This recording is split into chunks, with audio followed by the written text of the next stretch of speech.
Dia begini, lembaga peperiksaan dia memutuskan bahawa setiap sekolah mesti menyediakan 2 file. Itu diputuskan oleh lembaga peperiksaan. Ya.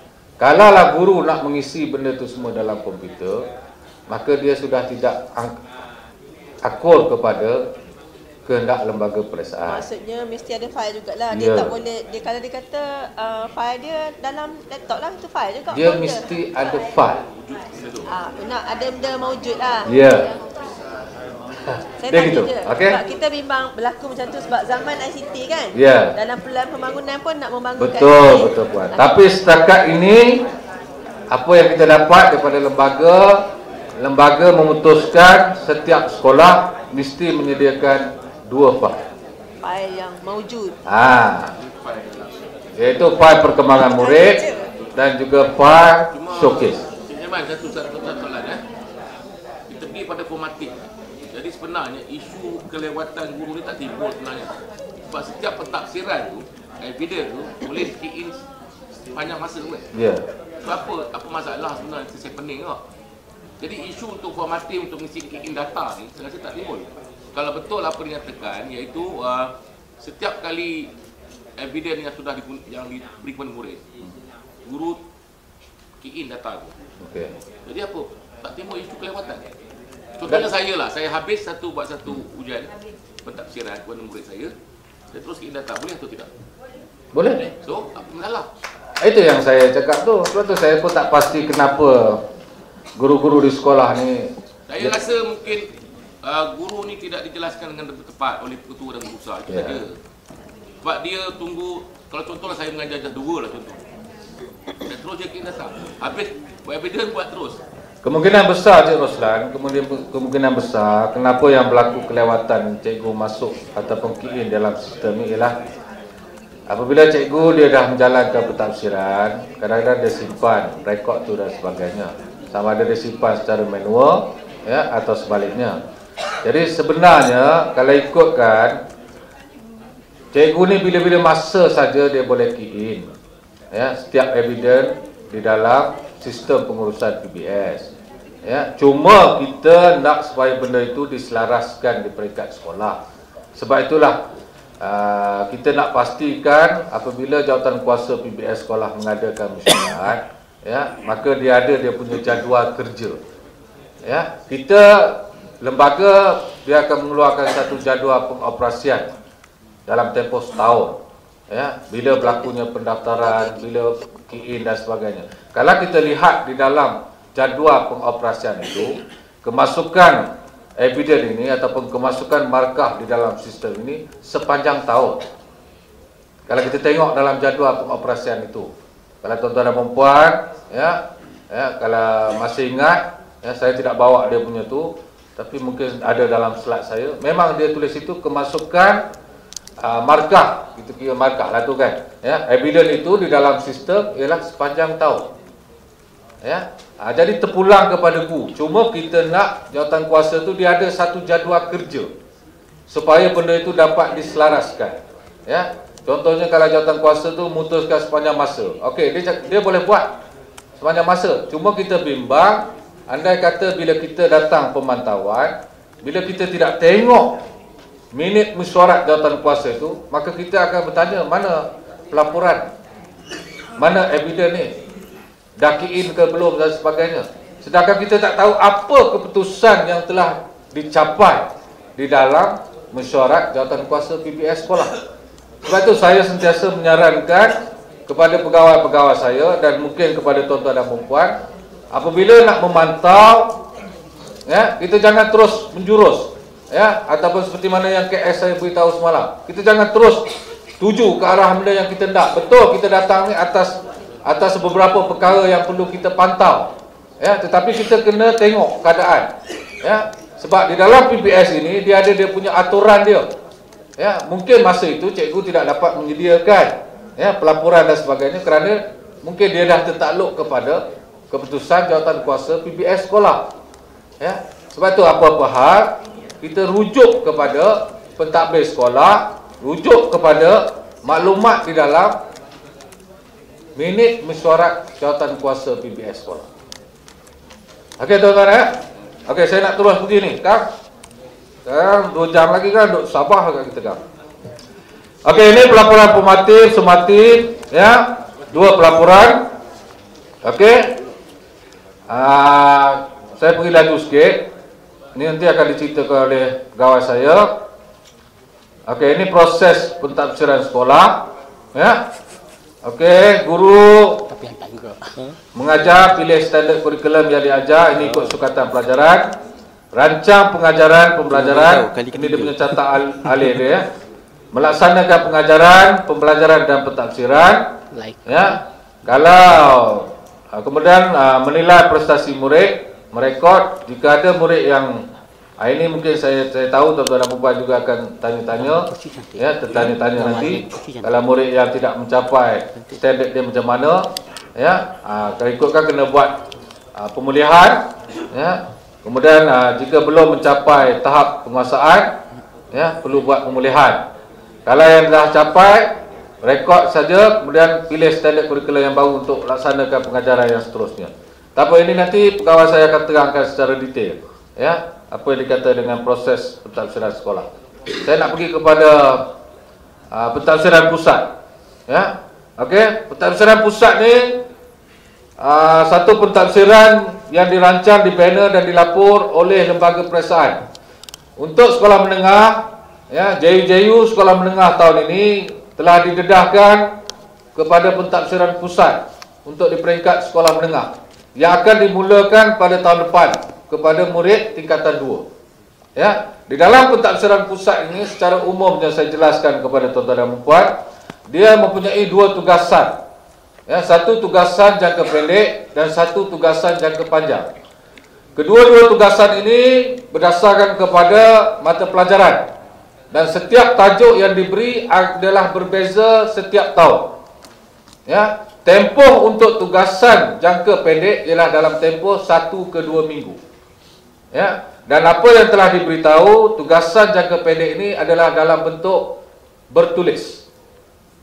Ya, dia bagi satu tajuk dan sebagainya, satu item instrumen ya, mengikut mata pelajaran. Kemudian murid dia akan menulis, dia akan menyiapkan instrumen tersebut, kemudian akan direkodkan markah yang dicapai oleh murid tersebut. Okey. Manakala satu lagi tugasan ialah tugasan jangka panjang. Ya, tugasan jangka panjang ini mengambil tempoh 3 hingga 4 minggu yang perlu disiapkan. Dan segala tugasan ini perlu disiapkan dalam masa persekolahan. Ya, dia boleh mendapatkan maklumat-maklumat di luar, tetapi untuk dia menyiapkan segala kerja tersebut mestilah semasa berada di sekolah. Ya, dan dia punya peraturan permakahan dia yang akan disediakan oleh lembaga periksaan. Segala urusan berkaitan dengan pentafsiran pusat ini, segala-galanya datang daripada lembaga peperiksaan. Dia macam juga peperiksaan pusat.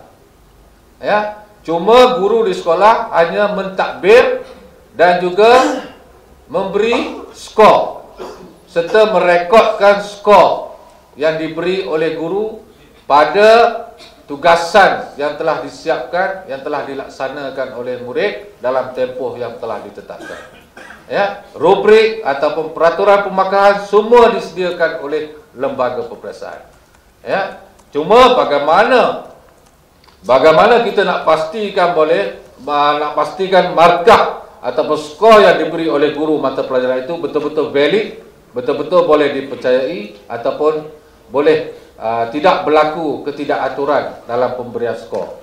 Ya, di situ kita akan kaitkan dengan penjaminan kualiti yang akan diterangkan oleh pegawai saya nanti. Peranan penjaminan kualiti. Sebab di dalam penjaminan kualiti ini dia ada 4 perkara dalam penjaminan kualiti. Dia ada pementoran, dia ada penyelarasan, dia ada pemantauan dan dia ada pengesanan. Ini peranan yang dimainkan oleh pihak sekolah. Selain daripada pihak sekolah sebagai orang dalam, juga terdapatnya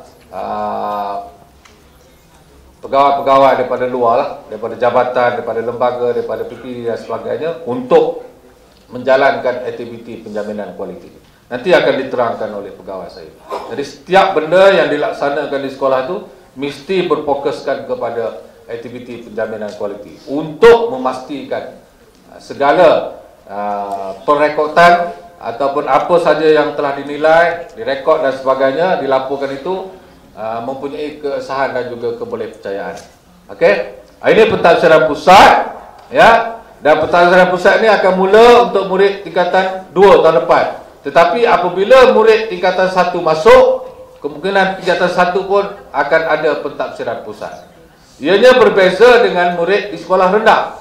Sekolah rendah, pentafsiran pusat ini dia akan bermula apabila murid berada di tahap 2. Apabila murid berada di tahun 4, 5 dan juga 6. Sebab itulah di peringkat tahap 1, iaitu di tahun 1 hingga tahun 3, hanya dinilai di dalam pentafsiran sekolah saja.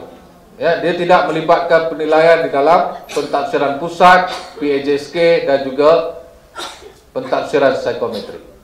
Ya, ini nanti lembaga akan panggil guru-guru yang terlibat, ya, untuk persediaan pada tahun depan untuk murid-murid tahun 4 dan seterusnya.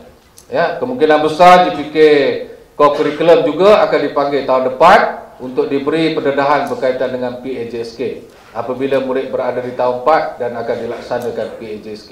Begitu juga dengan pentafsiran psikometri dan juga pentafsiran pusat. Tetapi segala maklumat itu akan didedahkan pada tahun depan sebelum dimulakan pada tahun 2014 nanti. Okey? Okey, ini pentafsiran pusat. Ini prinsip pentafsiran pusat, proses dia, iaitu format dan tugasan segalanya akan disediakan oleh lembaga peperiksaan sebagai pembina. Kemudian tugasan akan diberi berbeza-beza pada setiap tahun. Ya, masuk di situ ialah, andai kata, saya bagi contoh ya, andai kata murid tingkatan 2 apabila dia mendapat bahasa Melayu tugasan jangka pendek, maka pada masa dia berada di tingkatan 3 nanti, dia akan mendapat bahasa Melayu untuk tugasan jangka panjang pula. Andai kata bahasa Inggeris semasa dia berada di tingkatan 2, dia mendapat tugasan jangka panjang, maka semasa dia berada di tingkatan 3, dia akan mendapat tugasan jangka pendek. Itu dia punya tu. Ya, tapi untuk akan datang pula, tidak semestinya tugasan jangka pendek tajuk A lah contohnya. Ya, tiba-tiba murid tahun depan yang berada di tingkatan 2 dia juga akan dapat tajuk A. Tidak. Tajuk itu akan berbeza setiap tahun. Jadi cikgu tak boleh, ya, tak boleh kata waktu, okey, inilah akan tajuk yang akan keluar, tahun depan awak prepare lah benda ni, mesti dia akan keluar. Dan lagi satu, di dalam prinsip pentafsiran pusat ini juga, lembaga tidak akan keluar dia punya instrumen tu, ya, di saat-saat akhir. Dia akan bagi tempoh. Ya, kemungkinan contohlah kalau tugasan jangka pendek untuk bahasa Inggeris bermula pada bulan 3, kemungkinan besar pada bulan 1, pertengahan bulan 1, lembaga akan download di dalam laman web lembaga. Dia akan keluarkan satu surat siaran kepada jabatan akan panjang kepada PPD dan juga sekolah supaya pihak sekolah boleh download di dalam laman web lembaga peperiksaan. Jadi dia tidak akan beri tugasan secara kata orang tu boleh bawa hard copy dan sebagainya. Jadi segala-galanya akan diurus takbir oleh sekolah masing-masing.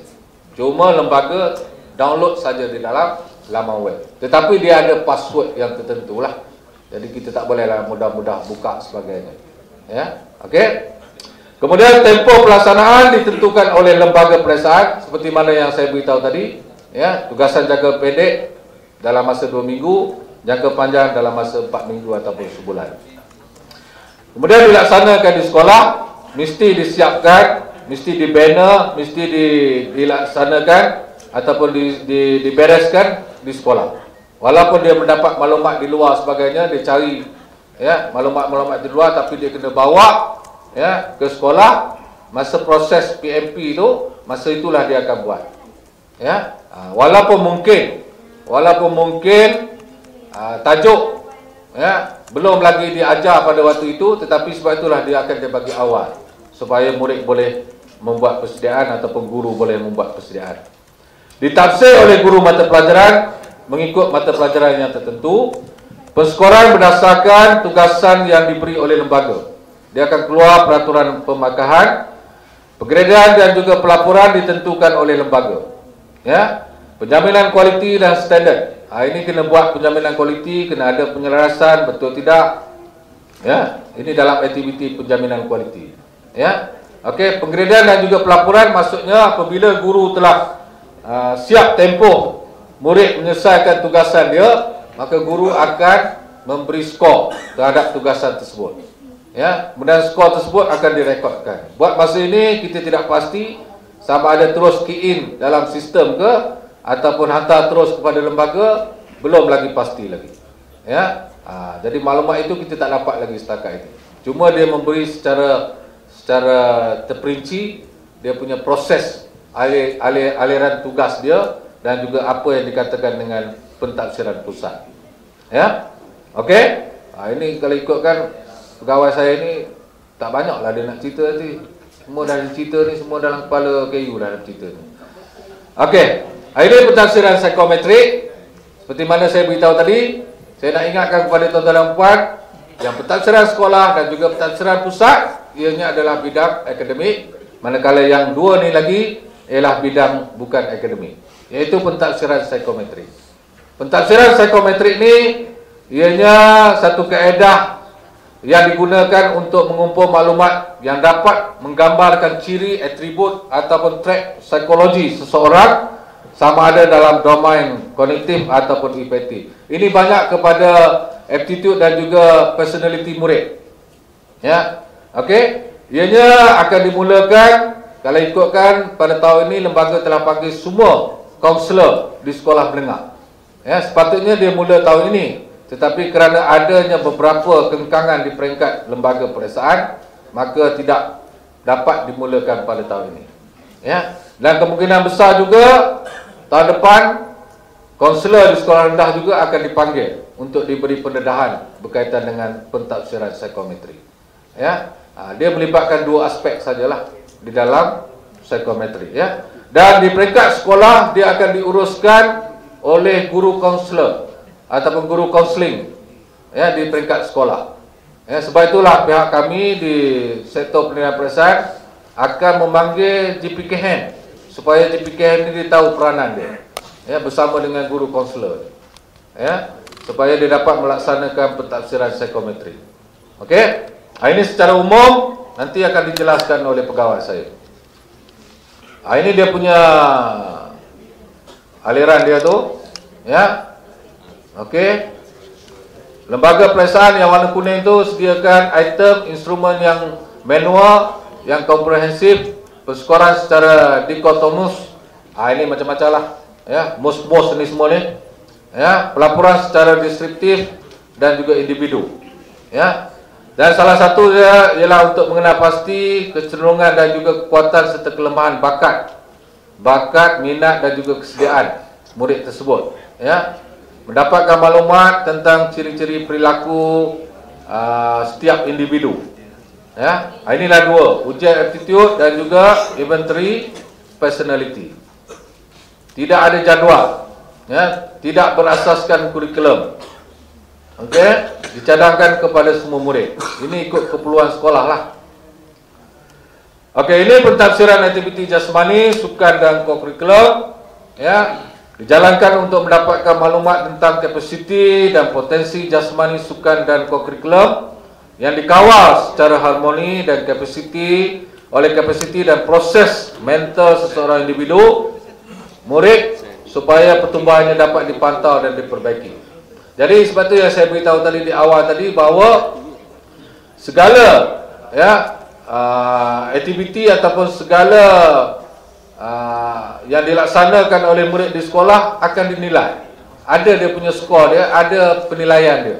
Jadi kalau sebelum itu mungkin kalau PJ ni untuk murid yang cergas, aktif dan sebagainya, maka dia ada skor dia. Ya, tapi sekarang ni murid yang tak aktif dan sebagainya tetapi dia juga memainkan peranan, maka akan dinilai. Dia ada dia punya penilaian dia lah, peringkat-peringkat dia. Jadi dalam pentafsiran PAJSK ni dia ada 5 komponen. Satu, dia akan menilai dari segi BMI, ya, iaitu tinggi, ya, berat dan sebagainya, untuk melihat dia punya pertumbuhan dia itulah, ya. Kalau tinggi dia sesuai tidak dengan berat dia dan sebagainya. Kemudian dia ada latihan segak, ya, yang melibatkan 4 aktiviti di dalam latihan segak.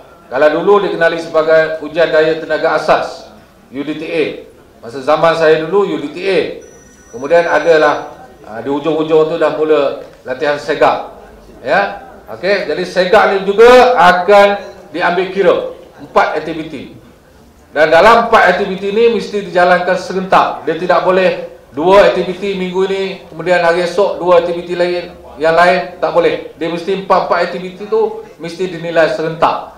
Dia tak boleh berasingan. Kalau tidak kita tak nampak dia punya potensi murid tu. Ya. Kemudian sukan. Sukan ni pelibatan murid lah. Ya, dalam sukan. Sama ada dia mewakili sekolah ke daerah dan sebagainya, dan dia ada dia punya grade-grade tertentu lah. Co-curriculum, ini pelibatan di dalam persatuan kelab dan permainan. Ya, kalau dia jadi ahli ada juga markah dia. Ya, kalau dia jadi AJK saja, ya, kalau ada satu-satu pertandingan dia sekadar menjadi jawatan kuasa, juga ada markah. Dia juga main peranan. Kalau dia jadi penyokong pun sebagainya, juga ada markah juga. Jadi setiap apa yang pelibatan murid ni ada penilaian dia, ada dia punya skor dia dan sebagainya. Kemudian ekstra kurikulum ini ialah aktiviti yang dijalankan di luar kelab yang ada di sekolah, persatuan yang ada di sekolah. Sebagai contohnya, kalau dia menjadi ahli masjid di kampung dia, juga boleh dinilai. Kemudian kalau ada majlis gotong royong ke sebagainya, kalau dia menyumbangkan tenaga dalam aktiviti gotong royong dan diperaku oleh jawatan kuasa gotong royong di peringkat sekolah, di peringkat masyarakat, di peringkat kampung dan sebagainya, maka bawa perakuan itu tunjuk kepada guru penasihat, maka boleh direkodkan, dinilai dan juga diberi markah atas pelibatan di luar waktu persekolahan. Ya, sumbangan dia. Ya, jadi dia akan ada contoh-contoh yang lain. Contoh lagi satu, sebagai kalau di sekolah tidak ada kelab taekwondo, tetapi dia menyertai kelab taekwondo di luar, kemudian diperaku oleh guru penasihat taekwondo, kemudian dia menyertai pertandingan taekwondo di peringkat negeri ataupun antarabangsa. Jadi dia bawa CJ penyertaan tu, ada perakuan daripada guru penasihat dia, maka itu juga boleh dijadikan sebagai bahan bukti dan boleh direkodkan di dalam penilaian PAJSK. Ya, jadi banyak lagi kaedah-kaedah lain dengan tujuan untuk pastikan bahawa murid ini diberi penilaian yang sama rata dan seadil-adilnya. Ya, itu matlamat di dalam pentafsiran berasaskan sekolah. Okey. Baik, cabaran kepada kejayaan PBS, ya, inilah dia. Ya. Pertama, kesediaan dan juga kemahiran guru melaksanakan PBS. Kalau masih ada lagi beberapa ataupun guru-guru yang masih belum mahir dan sebagainya, maka kita akan sentiasa memberi input dari semasa ke semasa. Tetapi ianya juga bergantung kepada peruntukan kewangan yang ada. Ya, sebab itulah kami di pihak di SPP dan juga di unit saya sentiasa, ya, merancang. Ya, kalau kita dah bagi kepada pentadbir, pengetua, kita tengok pada GPK 1, kemudian lepas ni kita nak panggil pula GPK HAM. Jadi kita nak tengok dia punya catat aliran dia tu. Maksudnya supaya pentadbir-pentadbir ni, orang yang bertanggungjawab, orang yang diberi autoriti di sekolah ni, boleh memainkan peranan penting. Ya, kalau pentadbir ni tidak menunjukkan kesungguhan dia, ya, tidak menunjukkan bahawa dia mempunyai betul-betul ilmu yang ada berkaitan dengan PBS, bagaimana anak buah di bawah ni untuk melaksanakan PBS itu? Ya, sebab itu dah bergantung kepada bagaimana pihak atasan boleh menjayakan bagi memastikan pelaksanaan PBS ini berjalan seperti mana yang dikenaki oleh Lembaga Pelaksana dan juga Kementerian Pelajaran. Jadi kita akan bagi latihan, kita akan bagi penataran, kita akan bagi maklumat kepada pihak-pihak yang berkaitan, yang perlu khususnya di peringkat tertinggi, sama ada di peringkat jabatan, di peringkat PPD dan juga di peringkat sekolah. Ya, terutama kalau di peringkat sekolah, pengetua dan juga guru besar serta JPK. Ya. Kemudian guru akan terasa terbeban dengan tugas tambahan. Jadi disitulah kita akan beri penerangan. Ya, kalau dulu guru-guru di awal dulu, saya tidak nafikan, ya, kalau lihat pada tahun 2011 dulu apabila kita nak mulakan tahun 1, memang JJU ni didedahkan oleh lembaga setiap kali nak dijalankan pentadbiran mesti disediakan instrumen dalam bentuk hard copy. Sentiasa mesti ada paperwork, mesti ada kertas dan sebagainya. Tetapi bila kita analisis dari semasa ke semasa, kemudian adanya penambahbaikan, hasil daripada maklum balas, hasilnya daripada respon daripada guru-guru, maka lembaga telah membuat beberapa penambahbaikan. Sebab itulah di dalam kita menyediakan instrumen, di dalam kita memberi penilaian ataupun pentafsiran kepada murid kita, dia banyak instrumen yang boleh kita gunakan. Ya, sebagai contoh semalam saya dah cakap, melalui pemerhatian kita boleh juga menilai murid tersebut. Tetapi segala apa yang kita buat mesti kita rekod, mesti ada senarai semak supaya pada tarikh itu, pada ketika itu, apakah tajuk yang telah, apakah kemahiran yang telah kita tafsirkan sebagainya. Supaya apabila pemantau datang, kita akan lihat daripada senarai semak. Dan jika kita tidak percaya kepada cikgu, andai kata kita kurang percaya kepada cikgu, betul tidak penilaian ini telah dibuat, maka kita boleh panggil murid tersebut dan kita bertanya secara lisan. Kerana secara lisan juga boleh dijadikan sebagai evidence kita. Ya, sebab itu guru-guru ni kena diberi pendedahan. Ya, segala-galanya tidak semestinya hanya menggunakan paperwork saja, menggunakan kertas. Cuma ada certain perkara yang memerlukan kertas. Ya. Jadi kita kena tengok berdasarkan kepada kemahiran yang kita ajar, mengikut sukatan pelajaran yang ada.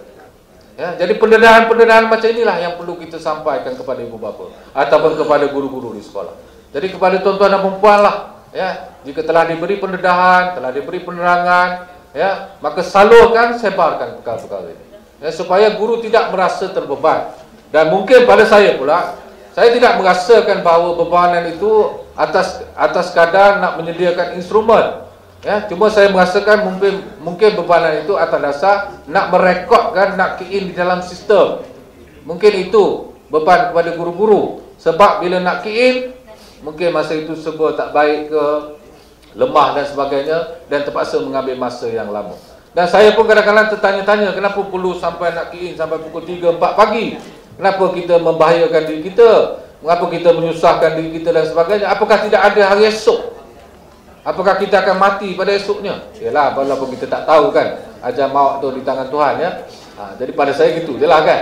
Sebab saya tidak boleh mengatakan sebagai orang yang bertanggungjawab di jabatan, saya tidak boleh kata orang tu memberi pendapat yang songsang terhadap PBS. Ya, sebab kalau saya memberi pendapat yang songsang, bagaimana pegawai-pegawai saya di bawah dan juga pegawai-pegawai yang ada di hadapan saya, sedangkan KU PBS ni mengatakan benda itu tak betul. Ya, benda itu memberikan bebanan dan sebagainya. Cuma kita perlu ada, ya, perbincangan dan perlu ada pendapat, dan mungkin kita boleh berkongsi pendapat tersebut untuk kita menambah baikkan benda-benda yang ada kelemahan dan sebagainya. Ya, integriti guru, bahagian C, integriti guru diragui. Jadi cara bagaimana kita nak menyelesaikan, inilah dia, kita akan menjalankan penjaminan kualiti. Yang ada 4 aktiviti di dalam penjaminan kualiti. Okey, inilah cabaran dan juga kepada kejayaan PBS, ya, dan kepada tuan-tuan dan puan, dan sebagai orang yang bertanggungjawab, saya perlu mengingatkan kepada tuan-tuan dan puan bahawa dalam satu-satu pelaksanaan itu memang kita menghadapi masalah. Dan kita tidak boleh salahkan kepada lembaga peperiksaan bahawa apabila dia nak menyediakan satu-satu dasar, satu-satu pelaksanaan, kenapa tidak dibincangkan dahulu, kenapa tidak dipastikan bahawa apa yang nak diusahakan, apa yang nak dilaksanakan betul-betul komplit 100%. Tidak. Kerana lembaga peperiksaan pun apabila diarahkan oleh Timbalan Perdana Menteri dan juga merangkap Menteri Pelajaran, nak juga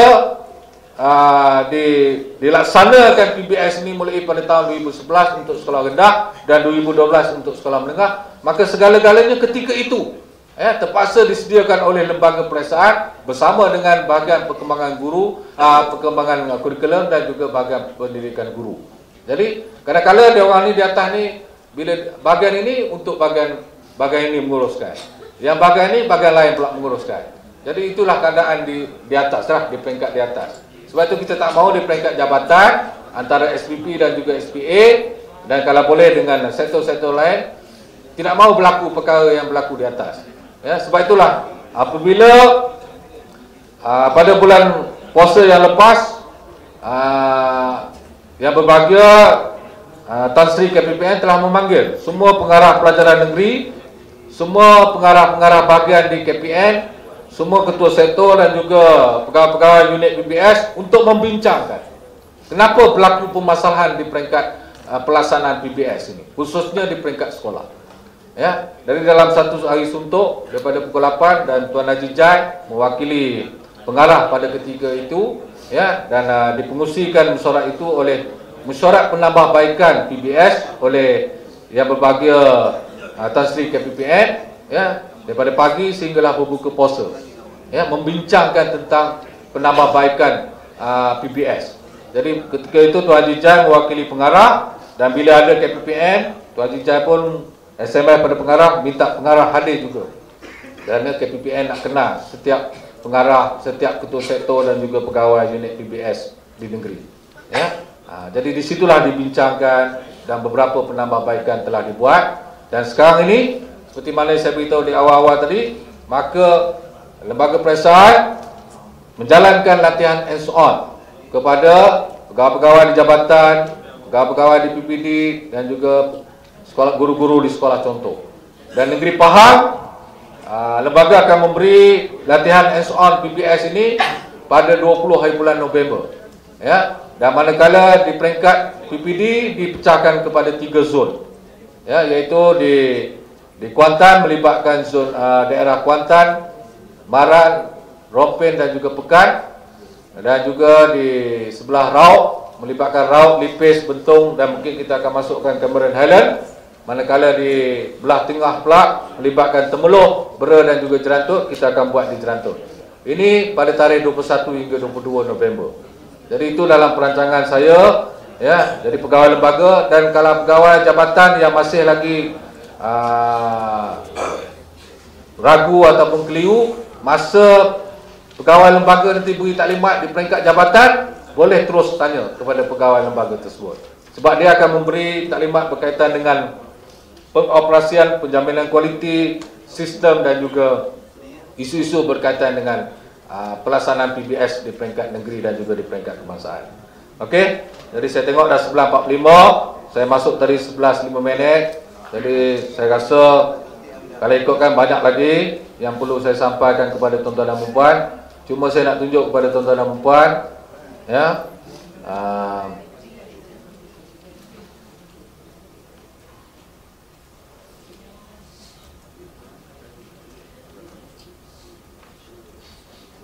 okey, ini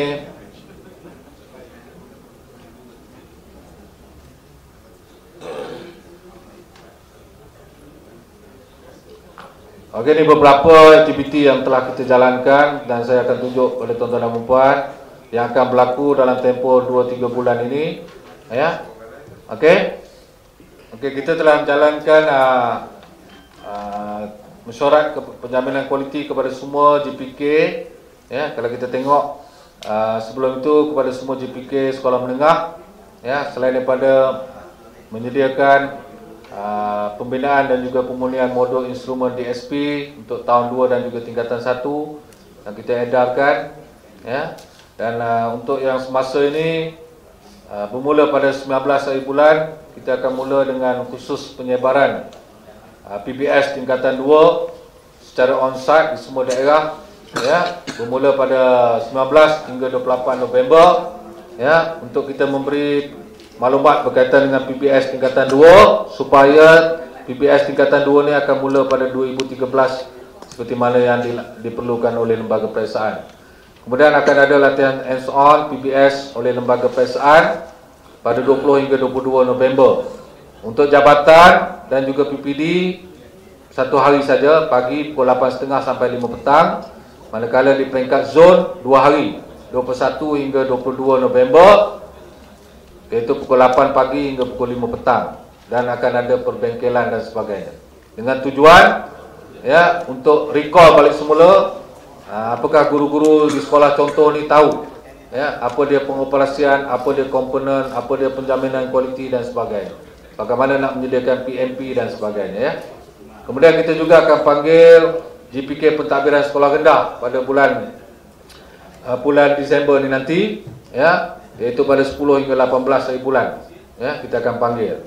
ya untuk GPK pentadbiran sekolah rendah. Jadi sehingga bulan 12 ni kita masih lagi sedang merancang untuk menjalankan beberapa aktiviti penyebaran kepada personal-personal yang terlibat di dalam PBS. Sebab KPPN telah mengarahkan kepada setiap negeri supaya maklumat-maklumat berkaitan dengan PBS ini mesti disebarkan sebelum 31 bulan 12 2012. Menjelang saja 2013 tidak ada lagi guru-guru yang tidak faham atau sepahamnya tentang PBS. Jadi kepada tuan-tuan dan puan-puan, sebagai orang yang bertanggungjawab di peringkat daerah dan juga di peringkat jabatan, mesti juga tahu sedikit sebanyak, sekurang-kurangnya secara umum, apa yang dikatakan dengan pentafsiran berasaskan sekolah. Jadi inilah dia beberapa perancangan, dan ini beberapa sekolah contoh yang telah diberikan oleh pihak PPD, ya. Dan kita sekarang ini sedang memantau sekolah-sekolah ini, dan kita juga menggalakkan kepada sekolah-sekolah lain untuk menyediakan profil sekolah masing-masing supaya kita boleh menambah lagi sekolah-sekolah contoh. Ya, inilah beberapa sekolah contoh yang dicadangkan oleh PPD masing-masing. Ya, dan kalau tuan-tuan dan puan nak pergi mantau ke sebagainya, boleh tengok sekolah contoh ni dulu. Ya, okey. Kemudian ini pegawai-pegawai PBS di peringkat negeri, peringkat PPD lah, ya, yang dilantik baru-baru ini, ada hitam putihnya dan sebagainya, untuk membantu unit saya di jabatan bagi menguruskan pelaksanaan PBS di peringkat daerah, ya, selain daripada pegawai-pegawai akademik dan sebagainya lah. Okey, dan mereka ni semua telah dikeluarkan surat hitam putih dan sebagainya, ya, jadi bolehlah tidak terlibat dengan pegawai periksaan. Okey, jadi saya rasa itu saja yang nak saya sampaikan, dan jika ada kekurangan kelemahan daripada saya mohon ampun dan maaf. Dan cuma saya nak ingatkan satu perkara, bahawa KPPM pun sendiri bercakap bahawa PBS itu tidak boleh gagal, ya. Seperti mana yang KS saya beritahu, ya, walau bagaimanapun PBS ini akan tetap diteruskan walaupun banyaknya rungutan dan juga keluhan, ya, terutama baru-baru ni, ya, Haji, ya. Tapi itu sebahagian, ya. Seperti mana yang Amat Berhormat TPM dan juga Menteri Pelajaran beritahu, kita akan buat beberapa penambahbaikan, terutama di segi sistem lah, ya. Okey, itu biarlah lembaga yang menguruskan, ya. Okey, saya rasa itu saja yang nak saya sampaikan, dan saya sudahi taklimat saya dengan wabillahi taufiq wa hidayah. Wassalamualaikum warahmatullahi wabarakatuh, dan saya serah kepada Puan Nazrina.